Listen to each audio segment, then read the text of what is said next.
Here is our third and last conversation for Chapter 12, and we're going to talk about scaling. A quick review, we've not done a lot of hard math in this class, but we have played around with some pretty sophisticated mathematical concepts. So I want to do a quick review. The first section, particularly the first 5 chapters, we looked at the rates of change. So remember that we talked about when we were talking about the bowling ball rolling and then eventually the bowling ball getting dropped off the roof. First, it was just the bowling ball went from position A to position B, so it traveled so many meters. And then we looked at the velocity or speed of it when it was meters per second. And then we looked at the acceleration of it when we dropped it off the roof, which is meters per second squared. So that's rates of change. So in fact, acceleration is the rate of change of velocity. That was some kind of tricky math that you did there. Contrast that when we looked at gravity, we did the inverse square rule, which was some kind of crazy math around, and this was the example when you thought about spray paint, or if you thought about the gravitational force between 2 objects. And the inverse square rule was telling us that the further away we hold our can of spray paint, if I'm spray painting close to something, I'm going to have a thick layer of paint over a small area. As I pull my spray paint can backwards, that same amount of paint will cover a larger area in a not as thick layer. So that was the inverse square rule that talked about distance as opposed what happened to areas with distance. And we talked about that particularly with gravity. Your life got easier just a couple conversations ago with this whole spring constant. And this one was a direct proportion. As I double the mass, I double the stretch. As I triple the mass, I triple the stretch. That one is pretty straightforward and easy to follow. Our next mathematical concept is going to be a little bit harder to wrap your brain around, and it's what we call scaling. This is a little bit trickier than some of the other things, but try to keep these separate in your head, and think about how the different math affects different situations.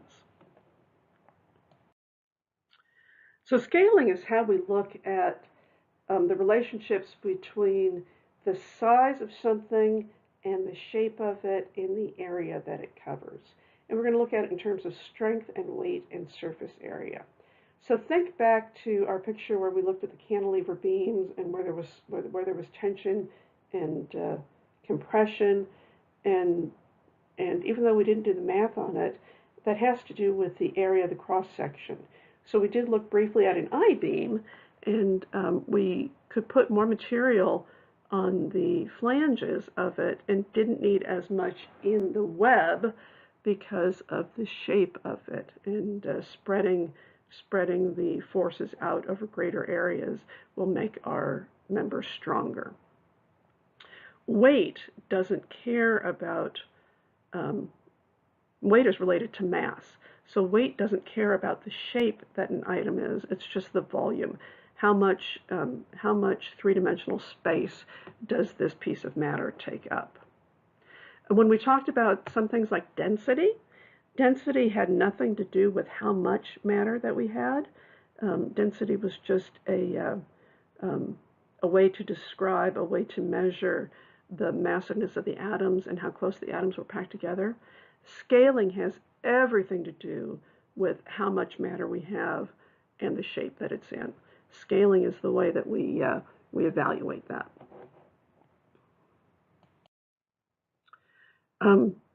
We've got a problem that we'll practice this. The thing to think about is if I take for example, a 1 centimeter sized cube, which would be about the size of dice that you'd play in a Yahtzee game or Monopoly game. Imagine holding that and the amount of the force that it puts on your hand. What's the mass of it? What's the weight of it? All right. Now, if my dice is only 1 centimeter and it's a cube, so all the sides are 1 centimeter, it's going to be 1 cubic centimeter. And if it's water, it's going to have the mass of a gram. Or we'll say it's any material that's a gram. Suppose that I have a big dice. So instead of being 1 centimeter on a side, it is 2 centimeters on the side. All right. So when I have this, when I put this cube in my hand, even though the side is twice, how much does it weigh relative to the ordinary dice? Well, gosh, we can look at our diagram here and say this big dice, this mammoth dice, is the same as 1, 2, 3, 4. It's 4 dice in 2 layers. So it's actually, even though the side of it is only twice as long, it's 8 times more massive. It is a much heavier thing to have in my hand, even though on one side it's only twice the length of it. This is what we are talking about in terms of scaling. And it continues that if I had a bigger cube of the same material, if it were 3 centimeters, it would have the mass of 27 times our original unit, and a square of the area. So here's your takeaway from this. You can do the math once and prove it to yourself, but here's your takeaway, is that your cross-sectional area, which correlates to the strength, grows with the square. So if my base is 1 and I make my base twice that, then my strength, my cross-sectional area goes up by 4. Goes up by 9, goes up by 16. So it's multiplying. 2 times 2 is 4, 3 times 3 is 9, 4 times 4 is 16. So that's a square of the increase. But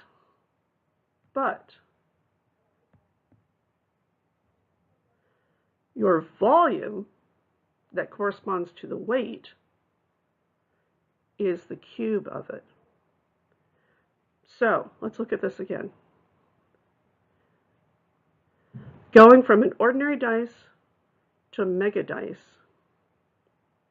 my area, my cross-sectional area is squared. My volume is cubed.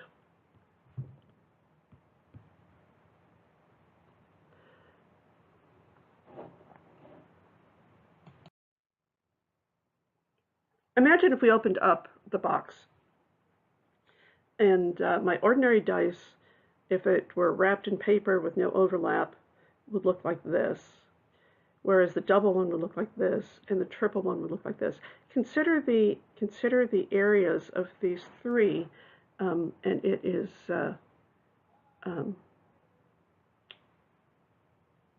is increasing at a given rate, but the volume is increasing at a lower rate. So the surface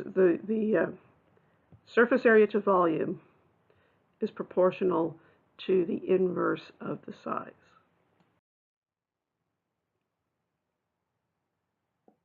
Here's a tricky little math question for you. If I take one of my dice and call in all its friends, so I build a mammoth cube that is 10 dice times 10 dice times 10 dice. How does the surface area and volume ratio change? Well, the surface area to volume is the inverse of its size. So that would be 1 divided by 10.